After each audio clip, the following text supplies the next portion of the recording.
Salut à toi, jeune amateur de violence. Alors, si aujourd'hui je me permets de te contacter, c'est pour une raison très simple. Savais-tu que 95% des personnes qui assistent à un tournoi de Béour ne connaissent que 5% des règles? Tu veux en faire partie? Il faut que tu te poses les bonnes questions. Est-ce que tu préfères faire pitcher à tarabiscoter des règles au fur et à mesure des combats? Ou commencer très rapidement à saisir les bases avec moi grâce à ces youtuberies et pouvoir penser à acquérir ce genre de véhicule haut de gamme pour aller claquer ton SMIC en péage pour assister au tournoi? Moi je pense, la question elle est vite répondue. Alors soit tu me suis, soit tu continues à chanter du Naalbuck en tribune avec ta corne à boire. Allez, bisous. Avril 2021. Toujours pas de tournoi et on ronge tellement notre frein qu'on se demande bien ce qui va pouvoir se passer lorsque l'on pourra dégager notre frustration en lice. Ça va péter! Péter! Alors, en attendant, on s'attaque à un gros morceau, les règles du Béour.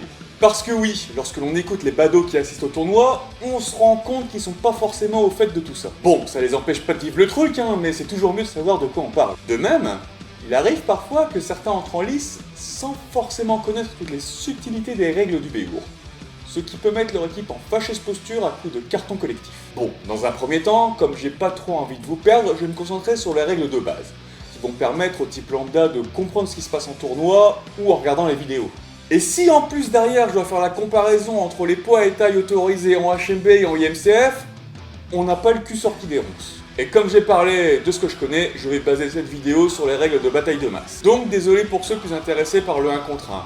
Mais si ça vous branche, je pourrais toujours faire une vidéo dessus plus tard. Alors, commençons par le commencement. Qu'est-ce que le Béour? C'est un sport de combat, collectif ou individuel, qui se pratique en armure médiévale et qui se place dans la tradition des tournois européens. Les combats de mêlée se présentent sous plusieurs catégories.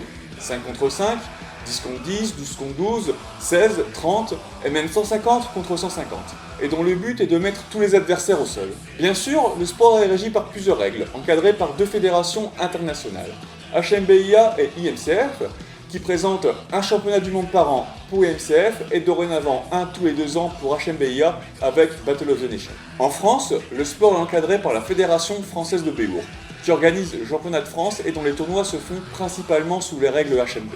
HMBIA propose aussi un classement international des clubs avec la Bourt League, dont j'avais déjà expliqué le fonctionnement sur ma vidéo FAQ. On peut maintenant passer sur les règles de mêlée. Alors, avant toute chose, il faut savoir que les règles sont d'abord proposées en russe, puis traduites en anglais, que j'ai d'ailleurs moi-même traduit pour cette vidéo.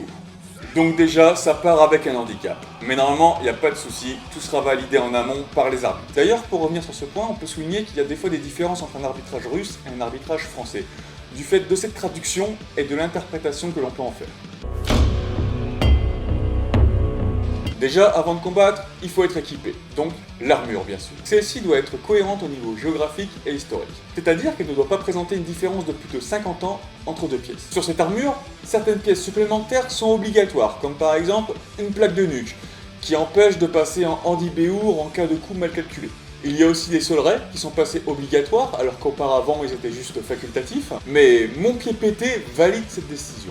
Pas encore officiel, car c'était juste en phase de test, mais en Russie, il fallait avoir une deuxième protection nuque, pour rester protégé au cas où le colletin se retrouverait relevé. Donc peut-être qu'à l'avenir, ce sera uniformisé pour tout le monde. La coquille aussi est obligatoire, qu'elle soit moderne ou historique, et cela pour les deux sexes, car un accident est vite arrivé. Les protections modernes, comme par exemple les dorsales de moto, sont autorisées si cachées en dessous de l'armure.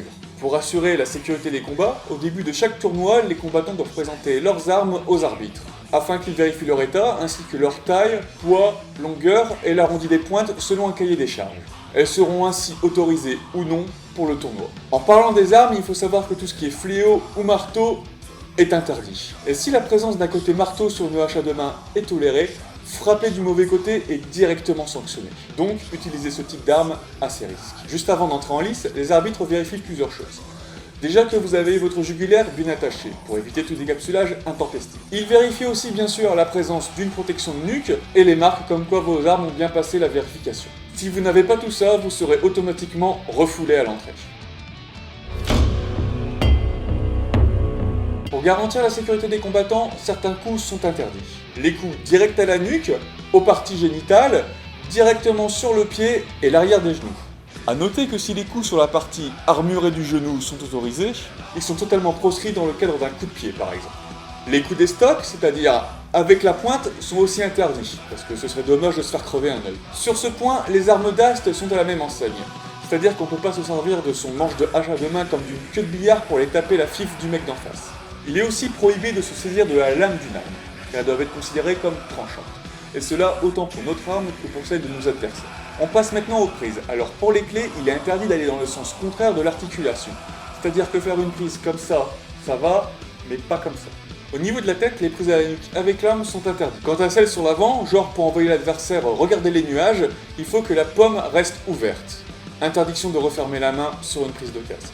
Il est également défendu de tenter d'arracher une pièce d'armure. Cependant, le bouclier n'est pas considéré comme tel. On peut donc essayer de le subtiliser à notre aise, et tant pis si un miton part dans l'opération. Certaines actions sont interdites par la configuration de l'arme ou de l'armure. Par exemple, les coups de poing directs dans la margoulette si une partie de l'arme dépasse du gant de plus de 3 cm. Tout le reste est autorisé, et donc en plus de l'arme, on peut utiliser les coups de poing ou coups de pied, asséner un bon coup de bouclier, bien sûr les prises de judo, voire même faire passer son adversaire par-dessus la lisse, faire comme Léonidas dans 300, ou encore tout simplement, monter sur le mec. Ensuite, la grosse différence entre HMB et IMCF, la barrière. En effet, en règle du IMCF, il est interdit de s'y accrocher. En gros, ce qu'il faut retenir, c'est que une main, c'est ok, le coude, c'est ok, mais pas les deux en même temps. Bon, une tolérance de quelques secondes peut s'accorder, mais après les arbitres vont donner du bâton sur le bras. C'est pour ça que lors de la petite finale des championnats du monde de 10 contre 10 en 2017, Sylvain fut relevé aux grandes dames du pauvre Allemand qui restait là. D'ailleurs, pour la blague, les Allemands ont boudé après, mais tellement fort qu'ils se sont même pas présentés pour les quarts de finale de 5 contre 5 contre nous. Il peut arriver en combat que l'on perde son arme ou que celle-ci se fasse briser. Alors, que faire ? Vous pouvez prendre une arme de secours à votre ceinture ou à celle d'un coéquipier. Coéquipier qui peut vous en donner une de lui-même tant que ce n'est pas son arme principale. Si vous n'avez pas ça sous la main, vous pouvez courir aller chercher une arme, un point de lisse réservé à cela, ou encore ramasser une arme d'ast par exemple qui serait appuyée contre la lisse par un mec qui l'aurait fait tomber lui aussi. En revanche, il est interdit d'en ramasser une au sol. Si vous ne pouvez pas vous en procurer une par ces moyens, eh bien il ne vous reste plus qu'à subir. Sans effectuer d'action offensive par contre. Il est en effet interdit de bloquer l'adversaire, de rendre les coups ou d'essayer de le faire tomber si vous n'avez pas d'arme entre les mains. Vous ne pouvez pas non plus vous saisir de l'arme d'un adversaire et de lui arracher car ce serait considéré comme une action offensive. En revanche, vous pouvez très bien le faire si vous avez une arme. Pour les deux mains, vous pouvez faire tout ce que vous voulez avec une main libre tant que l'autre tient fermement votre arme. Toutes ces actions, selon leur gravité, peuvent amener différentes sanctions, qui vont de la simple mise au sol au carton jaune, voire au carton rouge, si jamais vous effectuez un coup interdit et que derrière il y a une blessure. D'ailleurs, au niveau des cartons, comme partout, sur le même tournoi, 2 jaunes égale 1 rouge. Mais si, sur une saison, un combattant écope de 3 cartons jaunes, il sera exclu du prochain tournoi où son équipe participera. A noter que les cartons d'historicité ne rentrent pas dans ce compte. En tournoi, si un combattant écope d'un carton rouge, le combat se terminera à 4 pour son équipe, dans l'exemple d'un 5 contre 5. Et le combat suivant se déroulera aussi à 4. Ce combattant ne pourra pas non plus participer au tournoi sur une période de 90 jours. Si son équipe en fait un. Sinon, il sera exclu du premier tournoi où son équipe participera après ces 90 jours. Qu'est-ce qui met hors de combat un combattant ? Déjà le fait de se faire foutre au sol. Ensuite, lorsque n'importe quelle partie de son corps touche le sol. Hormis les pieds bien entendu. Bouclier compris, et cela même de façon furtive. Genre vous couchez un adversaire de façon un peu trop enthousiaste, vous touchez le sol avec votre bouclier, c'est à terre. En revanche, avec son arme, on peut s'appuyer sur le sol. Lors d'une double chute, on est aussi au sol. Seul cas de figure où on peut se relever, c'est lorsque l'on tombe et que seules nos deux mains sont en appui sur le corps de l'adversaire. Seule cette situation permet d'être considéré comme toujours en combat. Genre, tu tombes assis sur le mec, tu touches pas le sol, mais c'est quand même foutu. J'insiste sur ce point-là, car lorsque j'ai commencé le Béour, on m'avait dit que poser son fessier sur un mec, c'était ok. On me voit ainsi discuter de ce point de règle, tandis qu'un pauvre armagnac subit mon surpoids. D'ailleurs, je ne devais pas être le seul dans le brouillard à ce niveau-là, au vu de cette confusion sur le point du séant. Ensuite, on peut être mis au sol par les arbitres, parce qu'on a effectué une action interdite, parce qu'on a effectué une action offensive lorsqu'on était désarmé, ou lorsque l'on perd une pièce d'armure. Je suis au sol, que faire ? Alors, dans un premier temps, déjà, il faut lâcher l'adversaire. Pas comme ce brave Martel du Guesclin qui s'accroche à tout ce qu'il peut. De toute façon, ça sert à rien, l'adversaire sera relevé. Ensuite, il faut directement se mettre dans une position confortable.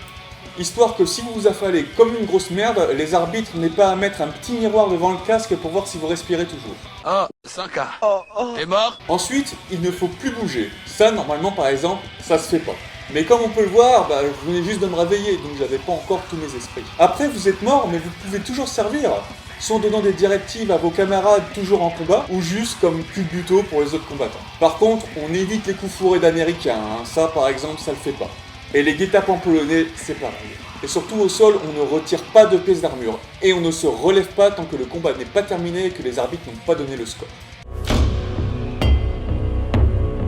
Un combat se déroule en 2 rondes gagnantes, et une ronde est remportée lorsque tous les adversaires sont au sol ou lors d'une domination stricte, c'est-à-dire lorsqu'il ne reste plus qu'un combattant face à 3 adversaires ou plus. En revanche, si d'un côté on a 4 gars contre 1 et que de l'autre on a un 1 contre 1, le combat continue. Ces rondes durent un maximum de 5 minutes et un combat en lui-même ne peut pas excéder 10 minutes. Voilà, avec tout ça vous pouvez dorénavant impressionner votre voisin en tournoi, avant qu'il se décide de changer de place pour pas rester à côté d'un mec qui l'ouvre alors qu'on lui a rien demandé. Et surtout, pour les plus téméraires, vous pourrez rentrer en lice. Soit en tant que combattant, ou encore pour rejoindre la grande famille des arbitres français, et ainsi connaître ce sentiment de puissance de mettre à genoux un mec avec une armure de 30 kg.